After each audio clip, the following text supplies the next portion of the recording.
back with season 2, episode 2 of the podcast. So me and Dylan are going to start coming out with this hopefully every Friday, like we said, and so we're gonna kind of get into some things that we're going to talk about and kind of deep dive into some different topics, maybe some different verses and different things just to help implement into our daily lives, as well as implement into me and Dylan's lives. So to kind of get into it, Dylan, what are we going to talk about today? Well, today we're going to talk about giving tips on how to read the Bible and giving tips on your personal time with reading God's Word. And that's what we want to talk about today. But Hunter, what is your favorite book in the Bible? If you had to pick just a couple that stick out to you. Man, we were just talking about this. It's very hard for me to find a favorite book and not be one of those that are like, oh, that is your favorite book. Why? Because that's the general favorite book. Like, if I sat here and told you Matthew, you're gonna be like, well, of course, chooses Matthew, right? But I don't know. I have quite a few different favorite books. The Gospels, Revelations is good.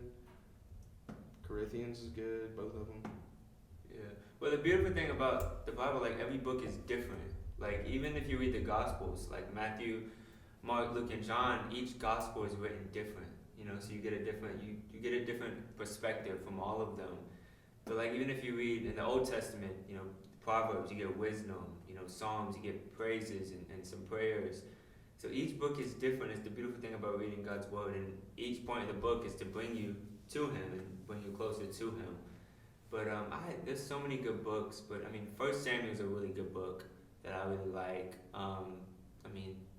Try to mix in some Proverbs and Psalms throughout your day is really helpful too. So, but it is hard to pick one book. Yeah, I think like you said, one of the coolest things about the Bible is it's so versatile.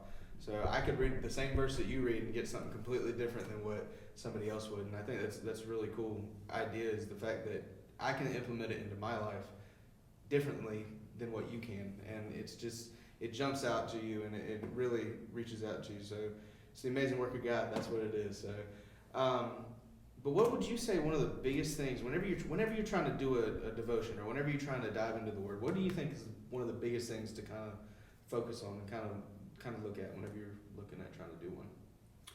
Well, you have to understand like what you're reading, and at times that can be difficult. Like if you're reading like Leviticus, like you can walk away sometimes like, what did I just read? But so sometimes that can be challenging depending on what you're reading. But one thing that we know that we can do is like the HEAR method. The HEAR method is really helpful. HEAR method is really, it's highlight, explain, apply, and then respond. So like if you're reading, if you're reading like Luke chapter 5, throughout the chapter you can highlight one verse that stuck out to you. So you write it down, and you explain the verse, explain the chapter, and explain the verse in the context, and then the A stands for apply. So basically you apply the text, apply the chapter in your daily life, and then you can respond with the prayer, and it really breaks it down for you, and you can walk away knowing that you learned something without being confused, and you can feel challenged, and you feel like you got something from your personal time with God, which I know we all want that. We all want that feeling. Yeah, I think that's really an awesome method to be able to kind of dive into the Word and just really kind of see different ways and kind of just be able to put it into a perspective and be able to have that construction of how to do it. Because I think that's something that a lot of people struggle with is just, how do I do it? Do I just open up my Bible, flip a couple of pages and find a verse and point at it and choose that one? Or do I find a plan? What do I do? And I think that regardless of what you decide to do, using that HEAR method can be very, very helpful. And so, I think that's very good to point out. And really just start somewhere. Like as long as you start, as long as you got your foot in the door and you're starting with reading, like you won't regret it. Like I don't think I've ever regretted a time about spending time reading the Bible. I've never regretted. I've only regretted not making the choice to spend time with the Bible. Right. So as long as you start somewhere, and if you develop a routine and develop that time, it gets you going. Right. Yeah, I think that is important. Developing that routine and time too. That's one of those things that I think a lot of people struggle with. There's a lot of people say a lot of people's first excuse, and I know I've used the excuse before too. I don't have time to do it. Where can I fit this into my schedule? What can I do in order to do this? Why do I need to do this and put it out of that? I need to go get lunch. I need to eat, right? Why should I do that? But the reality is that time is something that we all have. We have, what is it, 84,600 seconds in a day or something like that? I don't know. I have no idea. Yeah, off the wall numbers, but here we go. But we have time, and time is one of those things where, we can't make time. We only have a certain amount of time in the day, but we still have to develop time for ourselves. And it's important to be able to develop that by yourself and that alone time, because you also get rid of all the distractions and being able to distract yourself from everything around you. So like my personal time, a lot of things that get me are if I'm here in town and if I'm out and about the day, it's hard for me to be able to set that time aside. So if I'm wanting to meet up with somebody and go do something, then I'm wanting to do that throughout the day. That's when everybody does it, that's when everybody else is awake. And then the other thing is I don't function well in the mornings. Amen. I can't do nothing in the mornings. I'm one of those people that, I need sleep. But I say I need sleep, but I'm still up till 3 o'clock every night. But that's when I do my devotion time. So I do my devotion at the very last. It's the very last thing I do at night. It's the very last thing that's on my mind, and just I tend to whenever I do my devotion, I sit in my bed or I sit at my desk at home, and I'll sit there and do it, and then as I'm getting ready for bed, I'll spend time in prayer. I'll spend time just talking with God and being able to try to open up and just hear from Him, and just be able to develop my own thoughts around everything. So really it's about finding the time and the place, right. and really just doing what's best for you. So like if someone's a morning person, then maybe doing it in the morning is better. So Right. it's a night owl, then doing it in the night is better. And just, or if you want to do it in the middle of the day, 3 o'clock, 4 o'clock, just really just do what's best for you. And even like you said, like facing those distractions can be hard, because Mm-hmm. we can easily be distracted. And I think it's so interesting how if we're like on our phone or like even watching TV, we're not so much distracted because like we're focused on that. But as soon as we read our Bible, it's like everything pops up, and like every distraction comes at us.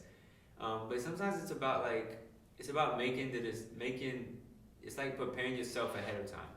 So like what I do is sometimes I'll put my phone in a different room so I won't get distracted, or I put it on do not disturb so I won't get distracted. Something like that. About like making that, about like preparing yourself ahead. And because facing distractions are hard, but if you prepare yourself a little bit, at least try, then I think it'll work out. But finding the time, finding the place. For me, what I do is sometimes I do it at night, but since I'm not in school right now, I've been doing it in the morning. So it really just goes with whatever your schedule is. Right. Too. Right, and it can change. I mean, we see. Look at the plan we have at the church. It's 5 days a week. It was F260 plan. It's 5 days a week. I mean, so if we miss a day, then we can make it up on Saturday or Sunday. If we do it Monday through Friday, we make it up on Saturday or Sunday, or whatever we need to do. And so there's time to be able to change. It doesn't have to stay on a strict schedule of I need to do this every morning at 8 o'clock, regardless of anything. That has to be done.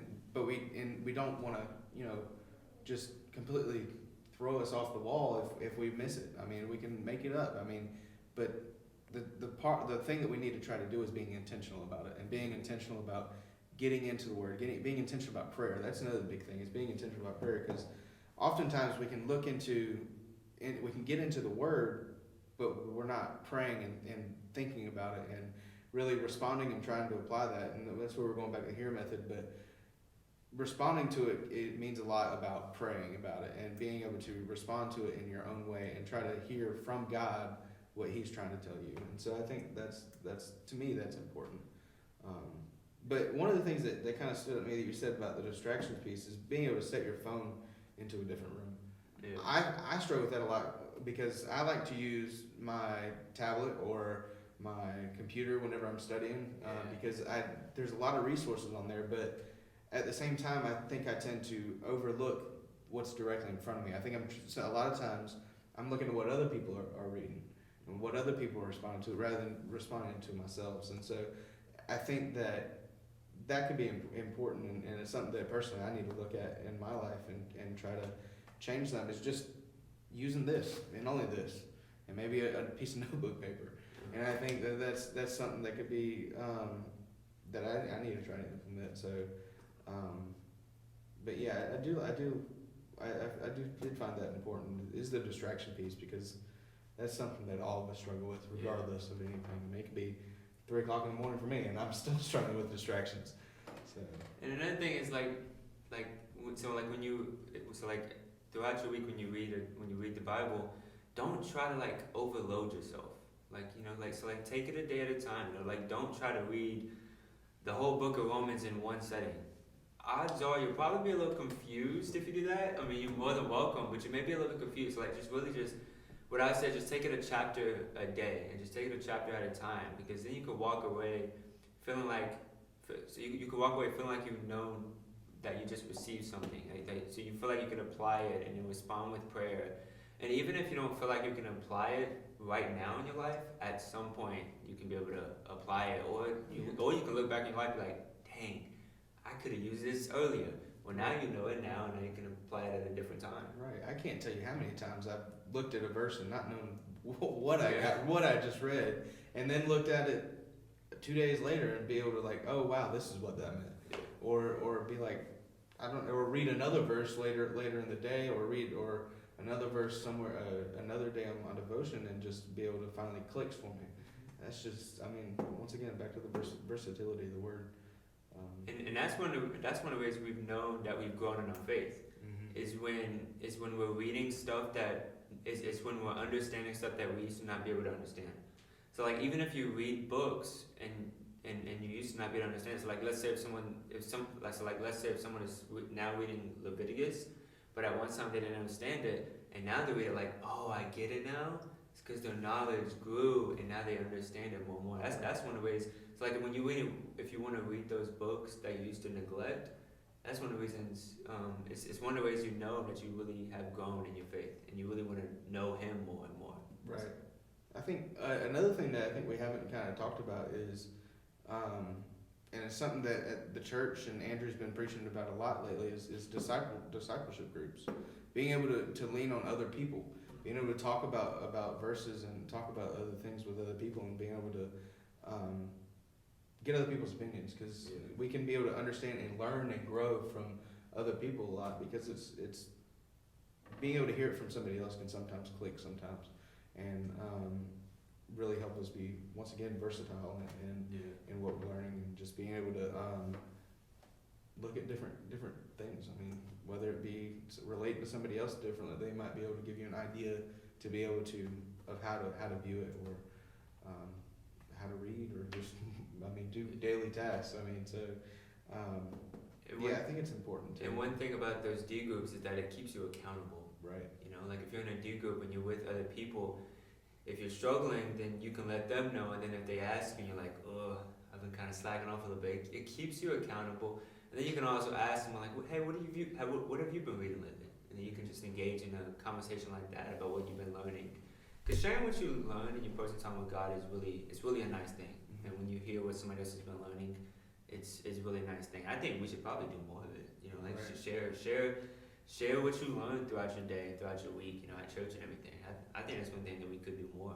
Absolutely. And accountability, like you said, is big, because if we don't have accountability, if we can't hold ourselves accountable, then it's very hard. But having somebody else to hold you accountable is a lot easier, because it's a lot easier to express your feelings to somebody else about trying to hold them accountable, and be able to make sure that we keep each other on task is very helpful. So, because consistency is hard. Yes, consistency is hard. Yes, it is. It's where the saying comes in: two people are better than one all the time. So, but yeah, I think those are all very, very important things whenever we look at trying to read our Bibles, or trying to do a devotion time, or just being able to walk your life with Christ. I think it can be very important. I know it can be very important, because I've seen how it's impacted my life. And so, Yeah, I think that's a lot of what we have today. So, did you have anything else you wanted to add? I don't think so. I mean, when you're reading the Bible, just take it a day at a time, and don't be afraid to share either. You know, share other people what you're learning and everything. Right. And yeah, so here are some tips that we have. If you have any more tips, just leave us a comment, let us know, and we would love to know more. So yeah. Yeah, we'll see you guys later.